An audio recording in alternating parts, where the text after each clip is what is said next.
Hi, family. Hello, ladies. Welcome, our current viewers, new viewers, to another exciting episode of Mom's Pearls, the show that discusses life's questions from a biblical perspective. My name is Leah, and I am so excited to have the pleasure of being here today with Miss Yolanda and Miss Vanessa. We are all moms and we are all sisters in Christ.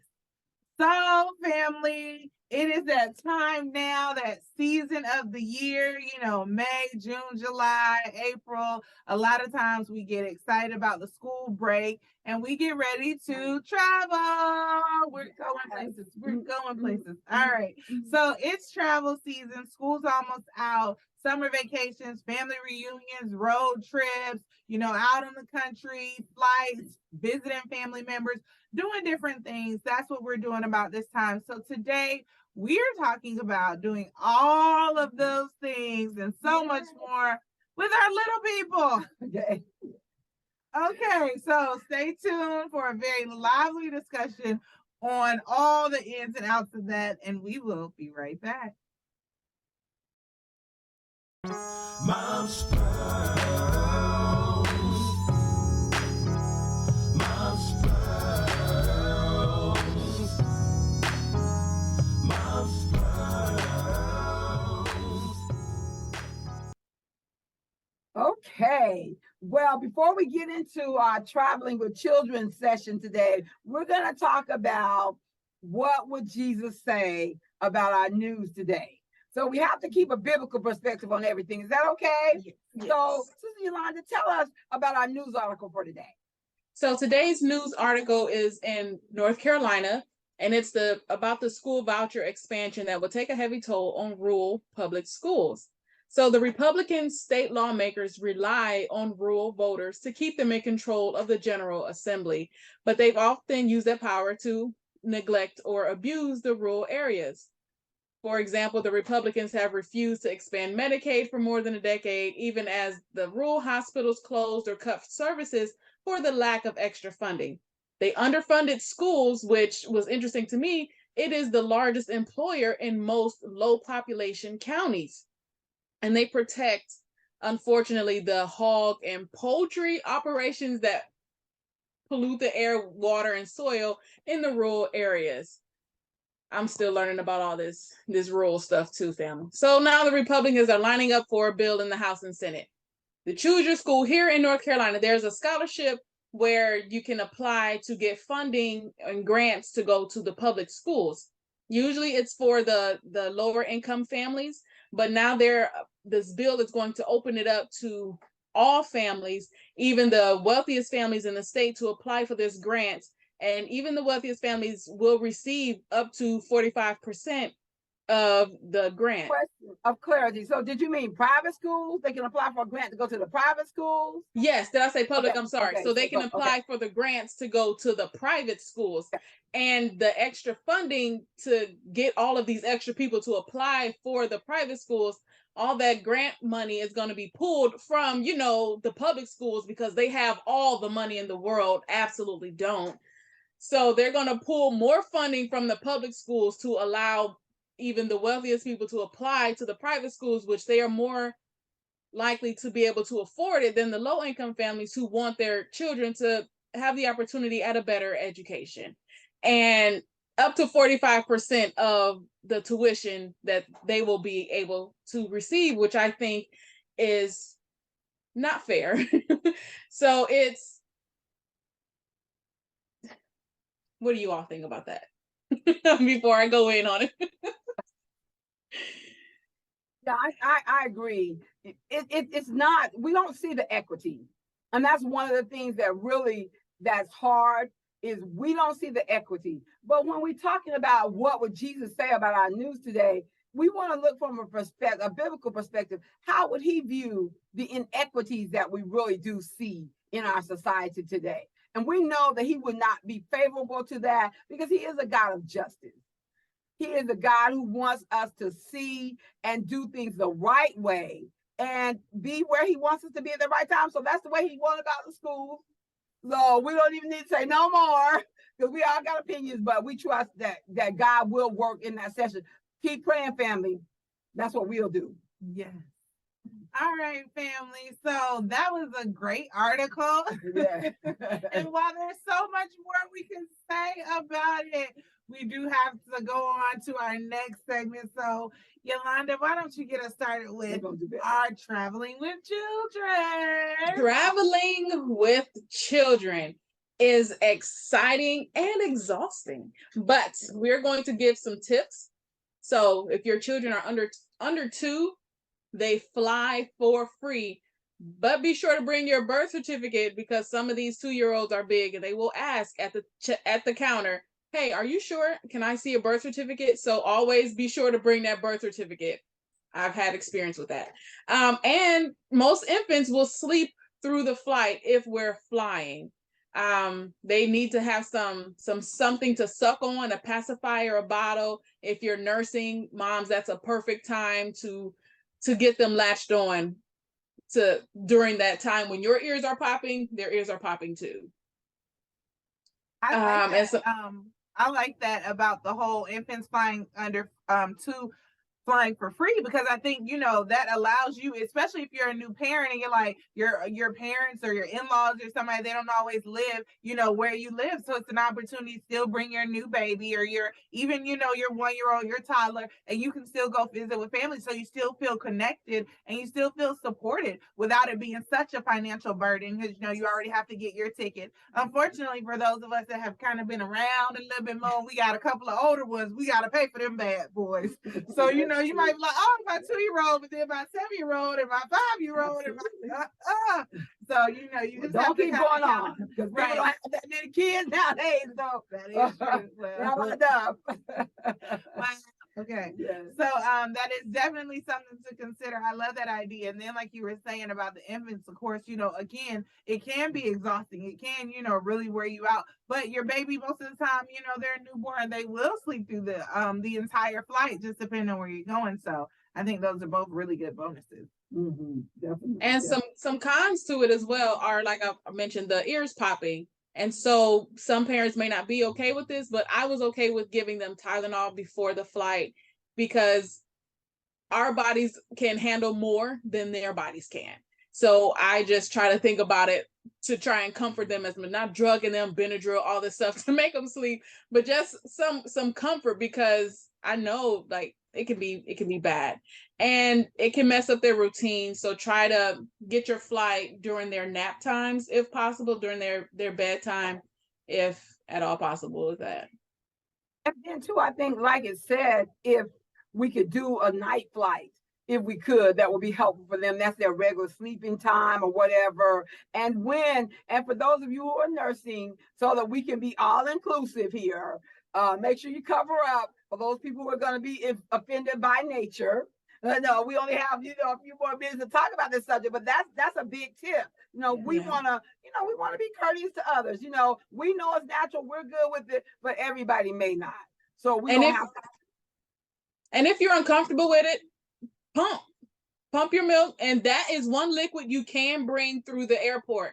You can bring baby formula, you can bring breast milk. They will test it, but you can bring that liquid. I know we were restrictive on liquids, but you can bring your breast milk through the security. I love that. And then also, I think too, when it comes to the messing up their routine, the same thing can be said, like if you're traveling by car, at the end of the day, it can it's different, so your little people, like my twins, they're 3, they don't really have a routine, which is fine. But the new baby, with her, it's like, oh, I didn't realize that she kind of has her routine. So the car traveling and riding in the car was like totally not what she was used to, especially because she knows, like, you can put her in her bed and she's good to go. Like, she just wants to lay flat out. And so it was totally different. So it can, and then you're trying to adjust and make up for that when you get to. And so I think preparation is key when it comes to that. So many times the whole key to traveling is being prepared for, because like you said, that knowing that you can pump bringing that milk with you, knowing, okay, let me get my baby to latch on because we're getting ready to take off, or give them a pacifier, whatever the case may be, and have that Tylenol ahead of time, however you feel about it. So I think just preparation is so important when it comes to traveling with these children. Absolutely. And so if it's older where you can bring some technology that helps, you want to make sure that's all prepared. Again, preparation. Yeah. And I think that's for our traveling with those are some tips for traveling with our children 0 to 4. And let's talk about traveling with our older children, 5 to 10. So I think definitely having, those mixed groups. You can have the older children, they can help with the little children. Thank God. Oh my goodness. I had to do a quick turnaround flight when my uncle had passed with my twins, who were 2 at the time, and then my older children, they would have been, I think, 6 and 8, something like that. And so, to have those extra hands to navigate going through, security and the luggage, and when you're trying to get one thing on, because my husband wasn't able to come, so I was like, praise God. She had her village. But having the older children there too to kind of run and do the chasing, or get, the luggage is fine, grab that, or whatever the case maybe, they're a little bit quicker. So that was definitely a benefit. Yes. I think traveling with the older 5 to 10, one tip I would say is don't try new foods while we're traveling, because kids are still at the age where they can develop allergies, and we don't want to have to deal with that one extra thing while we're traveling. So just bring what they're used to having at home. Just whatever snacks you used to have at home, get those and bring them in advance. And pack them in advance. One big tip, we have to prepare for these trips when we're going with kids. If at all possible, please plan to, if you're driving, add an extra 2 hours in your mind to your trip, because their bladders, it seems like they get smaller on the trips and their stomachs get bigger. So pack extra snacks and be prepared. And Luke 14:28, it says, for which of you intending to build a tower does not sit down first and count up the cost, whether he has enough to finish it. Preparation. Sit down and plan. If it's a road trip, plan out how many hours the drive is going to be, and plan out where you want to stop, because every gas station is not a good gas station for a family to stop at. So look at the route and make plans around the area where you want to stop. Bigger cities tend to have, better amenities for bathroom and snacks and gas all at the same stop. So plan ahead. Even that could be too much, because we stopped at one gas station. We were there like 45, 50 minutes. It was this there and that was there. And all the kids were like, I was there and I seen this. And it was like a whole experience. Maybe we should have prepared ourselves for this stop. Yes. Oh, wow. A gas stop experience. Not yes. experience. And another thing to get the older kids involved, I'm sorry, Leah, I cut you off, but we can let them know where we're going, and let them know, hey, we need to pack for this trip, and this is what we need to have. So I send my kids, you need to go get this many underwear, this many socks, this many shoes, and get your own bag. But just get them involved and get them excited, so they'll want to pack what they like, bring their special blanket or toys or whatever. Definitely makes it a lot less work for the parents, because then you're not trying to pack their bags for them. You got 8 bags to pack and nobody's ready, and now your time is running out. Because inevitably you do still have to mix preparing for your trip in with your regular life things. It doesn't just stop and you get 3 days off to just pack and prepare. It doesn't work like that in the real world. So actually, definitely having them involved helps with the stress and with the work. And then too, I think making it a learning experience. My husband is always saying, I'm going to get you guys a map. I'm going to get you a globe, because Leah, I don't know what you learned. And I'm just like, I don't know what I learned either, love. So let's get that map and let's everybody relearn for some of us and learn together. So yeah, just, incorporating, guys, we're going here and we'll be able to see this and look at that. Because they went out of town to a family reunion and they got to go to see the Liberty Bell. And just, I know when we were little, we used to do that, like going to the Statue of Liberty when we were in New York, and just all those different experiences. I mean, going to see old warships and just all kinds of stuff when you go places. So there's so much in the world that you can just really, with older kids, get them excited and get them involved in it and seeing Yeah. bulls and all kinds of stuff. So. Right. Yeah. And it's just hard when we're having these conversations that are so good, but we don't want to leave this topic without just really recognizing that it can be expensive. You've got the hotel costs. And that's why, again, our number one tip for this show is to be prepared, be ready, get your money ready, save up, and all of that, have your technology and all of those things. Preparation is going to be key. I'm going to keep saying it and singing it because we know from experience that's what makes the best trip, whether it's a flight or whatever the case, right? Yeah. And with Yes. that, we're ready Yes. for our Pearl of the Week. Yay! Hi, ladies. Thank you so much for having me. Hello to our viewers. How are you guys doing? So since we're talking about traveling, I have a Did You Know Pearl about travel. Did you know that Wilbur and Orville Wright spent 4 years of research and development to create the first successful powered aircraft? Guys, the 1903 Wright Flyer, that's what it's called. Did you also know that on January 29, 1886, Carl Benz applied for a patent for his vehicle powered by a gas engine? Guys, this is the first three-wheeled Benz patent to ever be created. Imagine that. And last but not least, because I personally love traveling by train, did you know that on February 21st, 1804, British mining engineer, inventor, and explorer Richard Trevithick debuted the first full-scale working railway steam locomotive in the Welsh mining town. There you have it, guys. That is my Did You Know Pearl for travel. Until next time. All right. Well, thank you for that pearl. We always enjoy our pearls. So, ladies, we were talking about how it can be expensive, and we were talking about how we can be prepared and have our kids ready and have them engaged. I love that whole thing about going from state to state, and it's like, what state are we in now?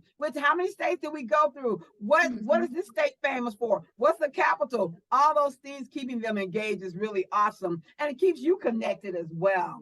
But when it gets to the point where you got to make a trip, you got to decide, do we take the kids or do we not? When stuff comes up, if it's your wedding, if your anniversary trip, are we going to take the kids up? My husband and I have really been wanting to go on a cruise. We've been wanting to do this. So now we're going to take the kids, or we trying to find a sitter? Or if something comes up that's not so good, what do we do? What are the times when we have to really make that decision? Oh, those are all good examples on when to make that decision for weddings, if children are allowed or if they're not allowed, who's going to go, and where do we send all these kids? We have 4 kids. Who wants to take 4 kids at one time?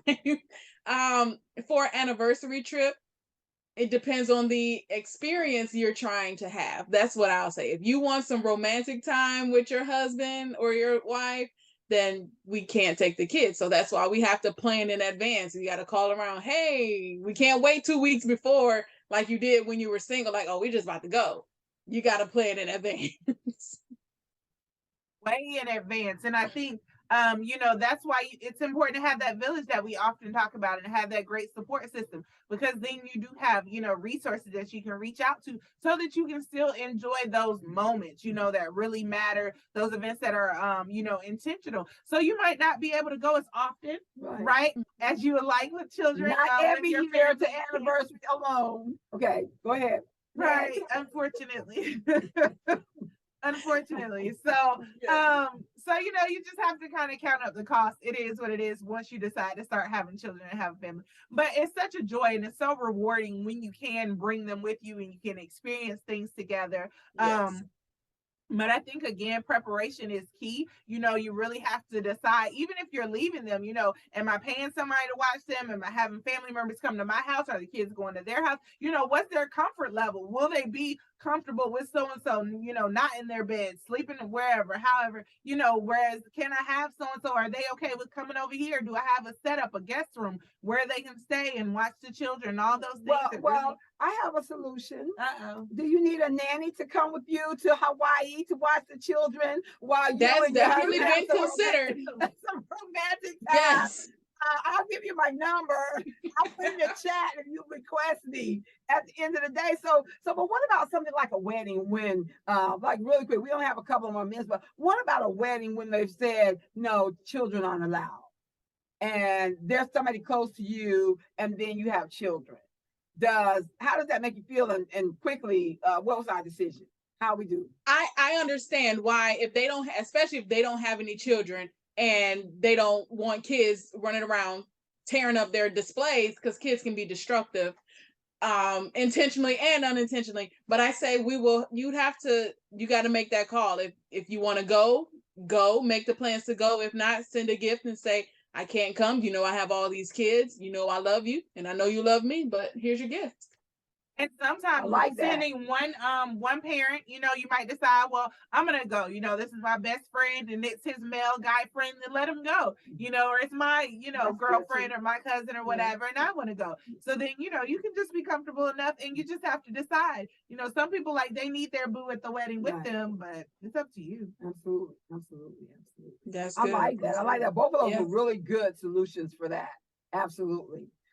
What do you think about if it's like a funeral? Okay, last thing, if it's a funeral, I think both of your options work. You're gonna just decide how mature your child is. Yes, definitely. Yes. If it's a funeral, how mature they are, and then too, maybe their relationship. If they had a relationship with that person and they really want to go and experience the whole thing, but if they didn't, and it's something that they're not ready for, maybe it's okay, for them to stay home. Absolutely. I'll always go. I'm good with going, but I will always volunteer to stay back wherever the repast is, to stay with the kids, because all kids don't want to be there. And some people don't want all the kids running around through the funeral home. It's not really a great experience for kids. So I'll always be the one to volunteer. I don't mind. I'll stay back with the kids, because it's just, I think about the kids too. And that could be a scary experience for them to see that. And it could be a learning experience as well. But it's your comfort level. Yeah. Age appropriate. Yes, makes so much sense. Well, ladies, we are here. We are at the end. It went so fast, as always. But family, we hope we shared with you lots of good information. Please keep the conversation going. Put it in the chat. Let us know how you like to travel, what methods work for you, how you prepare for travel. And I think one thing that we did not discuss, they always call it jet lag, but I think at the end of the day, we should call it travel lag, because we literally, we came back from being on just 2 days. We came back on Saturday from being out of town, and my newborn, she is still I'm still travel lagged. And the little kids are too. You can just tell they're still sleeping in, and we didn't fly or anything. We drove, but I think, and we feel that way as adults. We're like, okay, I need to rest for a day after I've come back from my trip. So it doesn't matter whether you're flying, it's a cruise, you drove, whatever case may be, there's still travel lag that we have to account for when we're dealing with the children. They might still be fussy the next day. They might still be cranky, irritable. They might not be eating as much because they said, they had these huge bellies on the trip, and now they come and their bellies are back to normal. And they're like, I'm good on breakfast for right now. I'm good on lunch. So those are all things to take into account. But I think, family, 2 really big things that we talked about today. Preparation is key. No matter what, like she said, who builds a house without really planning for it? So sit down with your spouse, sit down and take into account all the aspects of, if you're leaving, how they're going to feel. How are we going to stay connected? Talk to mommy. We're in a FaceTime. We're in a da-da-da-da. What's going to make it easier for your husband to be home with the children? Because it's maybe a job that mom does primarily, while he's at work, or, if dad goes away, how does he stay connected? Do we read at night together? Do we pray? All those things are so important. So you just want to prepare prepare for every aspect of it. Really think about your child and take into consideration, if you can, the child's individual needs. And then think about it as a whole. And one thing that might be really neat to prepare for is how we come back as a family. You know, what can we do once we've been apart from each other? What we can do together, a family dinner, family date night. You know, we sit down on the floor, make a big movie night, whatever the case may be, family. And then just remember, being together as a family is so rewarding. So if we get to learn together, experience together, love together, fellowship together, it's just a huge bonus. We love you, family. We are out of time. We will see you next Tuesday. Bye. Mom's